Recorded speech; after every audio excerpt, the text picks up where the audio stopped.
राधे राधे साथियों, जय गणेश जी की, जय भवानी, जय महाकाल, द्वारकाधीश की जय हो, माँ योग माया की जय हो।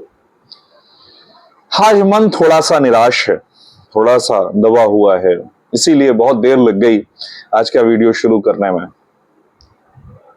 पिछला वीडियो में अच्छे व्यूज नहीं मिले, 2-3 लेख लिखे आज, एक दो शेयर किए, एक लिखा, पर ऐसा लगा जैसे हम समाज से नहीं जुड़ पा रहे हैं।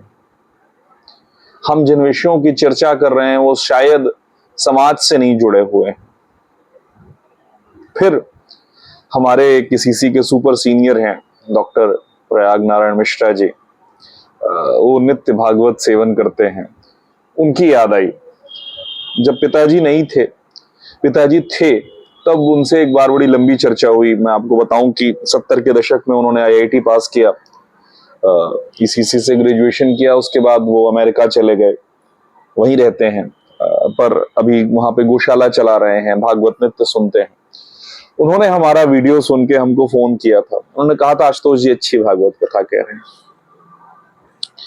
हमें नहीं मालूम हम कैसी कह रहे हैं, अगर आपको समय मिले तो एक बार हमको बताइएगा जरूर कि हम भागवत जैसी कह रहे हैं वो अच्छी लगती है कि नहीं, कि वैसी नाच गाने वाली ही ठीक रहती है, एक बार बताइएगा जरूर, थोड़ी हिम्मत मिलेगी। तो आदरणीय प्रयाग नारायण जी ने एक आश्वासन दिया था कि आशुतोष तुम ठीक कथा कह रहे हो, अच्छी कथा कह रहे हो, आप कथा कहो। तो आज की कथा का मोटिवेशन उसी एक आशीर्वाद से निकाल रहा हूं। आदरणीय प्रयाग नारायण जी, आज की कथा आपके लिए। हिम्मत जब नहीं हो रही थी तब आपकी याद आई कि आप सुन रहे हैं मेरी कथा, आपके लिए कथा कह रहा हूं। उम्मीद है कि ऐसे भगवत भक्त होंगे जो मेरी कथा सुन रहे होंगे, जो मन से सुन रहे होंगे। एक बार आशीर्वाद जरूर भेजिएगा मेरी तरफ। राधे कृष्ण, कन्हैया, माधव, मेरी कथा सुनना, तुम्हारे लिए कह रहा हूं। तो कल हम लोगों ने चर्चा की कि किस प्रकार नारद जी व्यथित हो गए, जैसे आज मैं व्यथित हूं वैसे नारद जी व्यथित हो गए, दुखी हो गए कि क्या किया जाए, भटकना शुरू किया। तो जैसा मैंने कल कहा था कि उन्हें संत दर्शन हुए, शायद हमारे प्रयाग नारायण जी में भी हमको वही संत दर्शन हुए। तो कौन मिले संतों में? 4 सनकादिक ऋषि मिले, सनक, सनंदन, सनातन और सनत कुमार। ये ब्रह्मा जी के पहले 4 मानस पुत्र हैं। थोड़ा सा इनके बारे में बताना चाहता हूं कि जब ब्रह्मा जी ने सृष्टि का प्रारंभ किया तो सबसे पहले मानसी सृष्टि की, मैथुनी सृष्टि नहीं की। तो मानसी सृष्टि में सबसे पहले इन 4 संतानों को उत्पन्न किया और इनसे कहा कि तुम ज्ञानार्जन करो, उसके बाद तुम सृष्टि उत्पादन करो, सृष्टि उत्पत्ति करो, तुम्हारा कार्य है। ये जो 4 सनत कुमार थे, इनको श्री हरि विष्णु का प्रथम अवतार माना जाता है। तो वो मोक्ष और भक्ति से जुड़े हुए थे। तो उन्होंने साफ साफ मना कर दिया, उन्होंने कहा ना, हम ये भौतिक जीवन के चक्कर में नहीं पड़ेंगे, हम सिर्फ हरि भजन करेंगे। बताइए, एक तरफ स्वयं ब्रह्मा जी कह रहे हैं कि भक्ति करो, भक्ति छोड़ दो, तुम भौतिक जीवन जियो, मैं तुमको सारे संसाधन दे रहा हूं, ब्रह्मा जी के पुत्र हैं, प्रथम पुत्र हैं, तो क्या ही कमी रही होगी। वो कह रहे नहीं, हम हरि भजन करेंगे। और हम, हमारे लिए ही कबीरदास जी ने कहा, आए थे हरि भजन को ओटन लगे कपास। तो थोड़ा सा रेफरेंस देना चाह रहा था, जब ब्रह्मा जी ने ऐसा सुना तो उन्होंने शाप दे दिया कि जाओ, बालक रूप में उत्पन्न हुए थे, 5 साल के बालक रूप में उत्पन्न हुए थे, कभी तुम बड़े नहीं होगे। उन्होंने कहा अति उत्तम, ना हम बड़े होंगे, ना हमको कामनाओं की आंधी कहीं हिला डुला पाएगी, और सदैव इनके मुख पर हरि नाम, हरि शरणम रहता है। तो इन दिव्य स्वरूप नारायण अवतार संत स्वरूप सनक, सनंदन, सनातन जी, सनत कुमार जी ने नारायण के अंश रूप में नारद जी को देखा। उन्होंने कहा कि कहां भटक रहे हैं। आपको याद होगा जब हमने एक कथा शुरू की थी तब यही विषय उठा था कि ये तो नारद जी अपना विवरण दे रहे हैं ना। तो नारद जी से उन्होंने यही कहा था कि भाई कहां भटक रहे हो, आप संत हो, आपको इस तरह से दुखी होकर भटकना शोभा नहीं देता।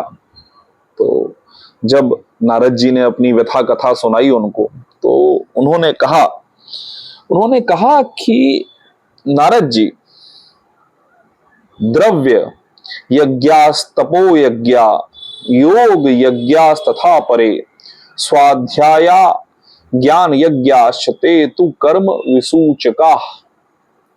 अर्थात नारद जी, द्रव्य यज्ञ, तपो यज्ञ, योगाभ्यास, स्वाध्याय रूपी ज्ञान यज्ञ, ये सब तो स्वर्ग रूपी एक स्टेप दिलाने वाले कर्म की ओर संकेत करते हैं।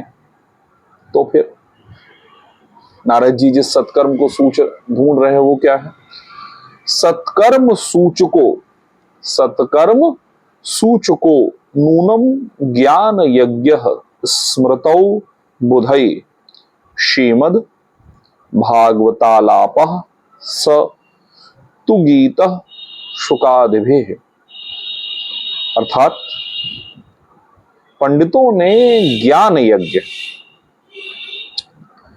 को ही सत्कर्म, यहां पर सत्कर्म यानी मुक्तिदायक ज्ञान स्वरूप का सूचक माना है।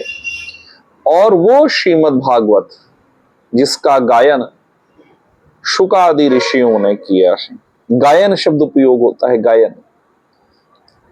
हम भी यहां पर प्रयास कर रहे हैं कि श्रीमद् भागवत जी का गायन कर सकें। आप सब लोग आशीर्वाद दें, और मेरे जो भगवत भक्त हैं, आप सबसे प्रार्थना है कि आप मेरे लिए माधव से प्रार्थना करें कि मैं हिम्मत नहीं हारूं, मैं भागवत कथा करता रहूं। इस कथा को बस थोड़ा सा और आगे बढ़ाऊंगा और आज के लिए विराम दे दूंगा, हिम्मत नहीं पड़ रही, आपका आशीर्वाद चाहिए। कि नारद जी ने जब ये बात कही तो सनकादिक ऋषियों ने कहा ठीक है, चलिए अब हम लोग हरिद्वार में कथा करेंगे, और वहीं पर आप भक्ति महारानी, ज्ञान वैराग्य इत्यादि को बुला लीजिए।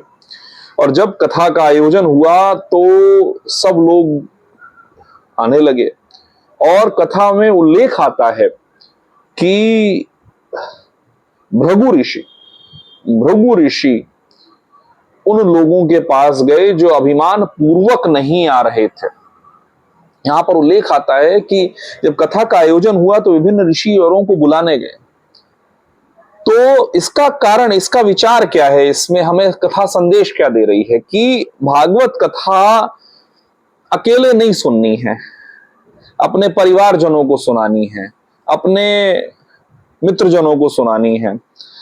जैसे आपसे बात करते करते याद आया, मेरे दो अति प्रिय शुभचिंतक, एक हमारे वैद्य जी सनातन मिश्रा जी, और एक हमारे प्रिय मित्र हैं मुंबई में अच्छा काम कर रहे हैं, एक्टर हैं, ठीक ठाक बड़ा नाम है, विश्वनाथ चटर्जी। दो लोगों ने मुझे आश्वासन दिया कि उन्होंने अपनी माता सनातन जी, अपनी माता जी को, और हमारे मित्र विश्वनाथ चटर्जी जी अपने पिताजी को कथा सुना रहे हैं। तो चलिए 3 लोग हो गए मेरे पास जो मेरी कथा सुन रहे हैं, जो कथा का आनंद ले रहे हैं। आप लोग मुझे आशीर्वाद दें और मेरे लिए माधव से प्रार्थना करें कि मैं माधव के लिए ये कथा करता जाऊं और माधव मेरी कथा सुने। माधव दाता जगत भिखारी। तो कथा कहती है कि विभिन्न ऋषि औरों को बुलाने गए, और भृगु ऋषि, कौन है भृगु ऋषि? ब्रह्मा जी के मानस पुत्र भृगु ऋषि। भृगु ऋषि वो हैं जिनका चुनाव किया गया कि आप त्रिदेवों में चुने कि कौन सबसे महान है। तो उन्होंने तरीका निकाला कि मैं अपशब्द बोलूंगा, अपमान करूंगा।